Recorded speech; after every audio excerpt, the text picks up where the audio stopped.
Claro que eu fiquei 12 anos no Ministério da Cultura. Nessa época eu fiz uma pequena temporada no Teatro São Luís, lá em Lisboa, que é o Teatro Municipal de Lisboa, e com a peça Evangelho do Saramago, com o Tiago Lacerda, Maria Fernanda Cândido. E foi uma temporada belíssima e tudo, mas foi a única coisa que eu fiz de teatro. Fiz um pouco de televisão, fiz o Profeta e tudo, mas eu fiquei 12 anos no Ministério da Cultura. Chegou um momento que eu falei, puxa, eu tenho que voltar, são 60 anos de profissão e tal, estava para completar, então escolhi essa peça, O Visitando o Sr. Green. Nós estreamos em 2015, estamos em cartaz já praticamente 2 anos e meio. Foi uma ótima recepção da crítica e aí a gente juntou duas coisas, porque o Cássio Escapim, que fazia comigo o Rá-Tim-Bum, que era meu sobrinho, ele dirigiu o espetáculo porque ele também tinha feito essa peça com o Paulo Altran no final dos anos 90. Então, evidentemente que a gente, quando depois de ficar 12 anos sem fazer teatro, a gente fala, puxa,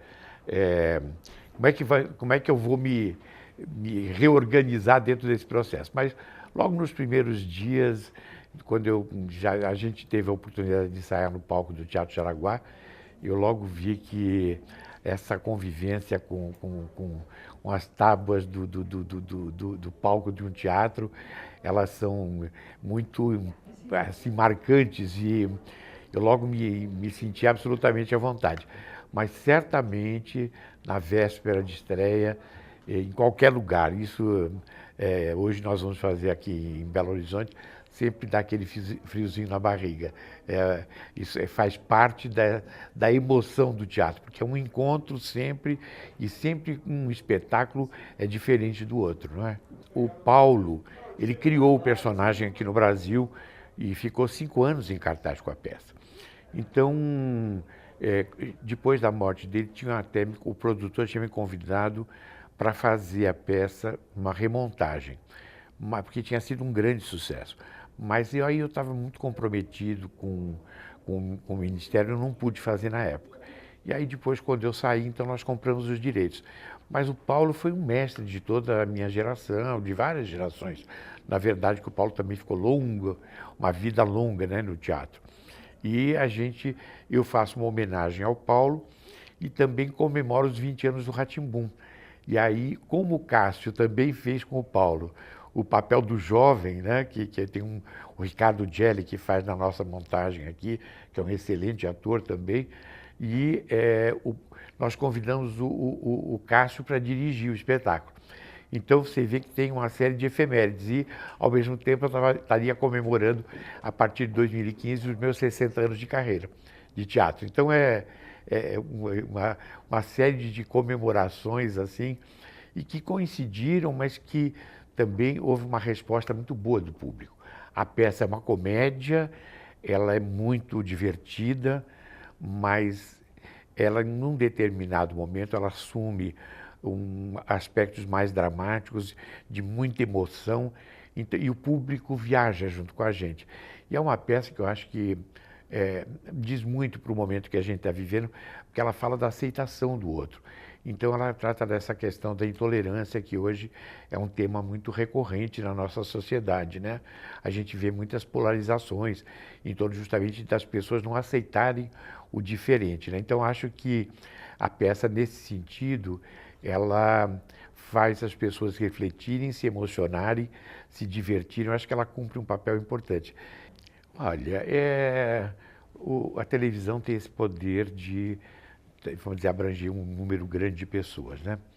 O Eugênio é anterior ao Rá-Tim-Bum e foi um personagem. Eu tinha feito uma novela anterior com o Gilberto e o meu personagem logo no começo ele foi muito bem e depois ele ficou um tempo sem aparecer. Então eu voltei no final da novela e falou assim: estou te devendo um papel. Quando ele escreveu Vale Tudo, ele falou assim: olha, tem um papel que é para você, que é o Eugênio, que é o criado da casa. E a partir desse momento, o Eugênio não era um personagem que tivesse tantas falas assim, mas ele tinha uma presença muito forte e ele era apaixonado por cinema, né? E ele, de uma certa maneira, cuidava ele cuidava da Heleninha, mas de uma certa maneira, ele era um olhar sobre aquela família. E ele foi um personagem que encantou as pessoas. Eu adorei fazer esse personagem e foi muito marcante. Eu já fiz coisas, fiz Agosto, que era um personagem importante, já fiz várias novelas, fiz recentemente o Dionísio Albuquerque na novela Flor do Caribe, mas o papel que me marcou na televisão, assim, vamos dizer, em novelas, foi realmente o Eugênio, e foi um grande prazer, um grande presente, que Gilberto é um grande autor, né? Foi um presente lindo que ele me deu. E o Rá-Tim-Bum foi outro presente que o Carl Hamburger e a TV Cultura me deram. Eu trabalhei na TV Cultura o tempo todo, desde o início, e quando eles me disseram que eu poderia estar gravando esse... Eu fiz o primeiro programa infantil da TV Cultura, que chamava-se Curumim. E eu, quando me convidaram para fazer o Rá-Tim-Bum, eu me encantei com a ideia.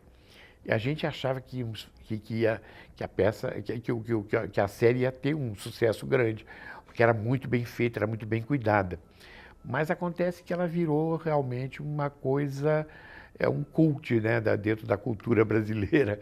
São 20 anos de Rá-Tim-Bum, as exposições que foram feitas agora, a primeira exposição foram mais de 400 mil pessoas. Depois essa mesma exposição foi para o Rio de Janeiro. E agora está no Memorial da América Latina de novo, já beirando as 400 mil pessoas. Então, é muito interessante porque você chega nos lugares, já tem pessoas com mais de 30 anos, 30 e poucos anos, que agora estão passando para os filhos, né?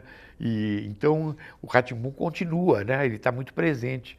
E eu acho que ele tem uma coisa muito importante, que muitas vezes o programa infantil, ele trata a criança como se fosse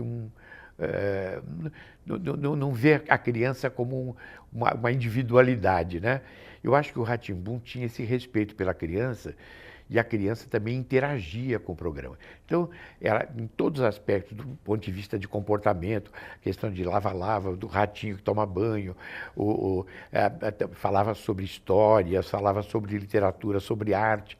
E também já não era também uma família tradicional, porque o tio Vitor é tio do Nino, né? Tinha uma tia maluca, que era aquela bruxa maravilhosa, que era Morgana.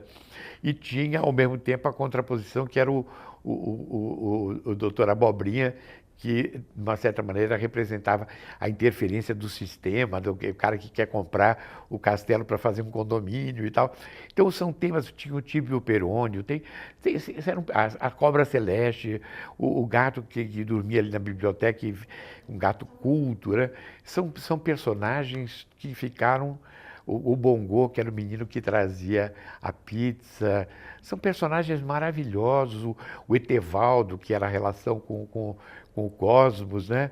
Então, era muito completo o programa. E até hoje, você vendo o programa, você vê que ele é moderno e ele se comunica absolutamente com o mundo de hoje, né? Então, foram dois trabalhos marcantes, assim, embora eu tenha, entre novelas e minisséries e programas de teleteatro que eu fiz, são mais de 60, 70 trabalhos que eu fiz na televisão. É uma longa carreira, né? Mas certamente o trabalho marcante é o Dr. Vitor do Castelo Rá-Tim-Bum, que tinha uma máxima que era o raios e trovões.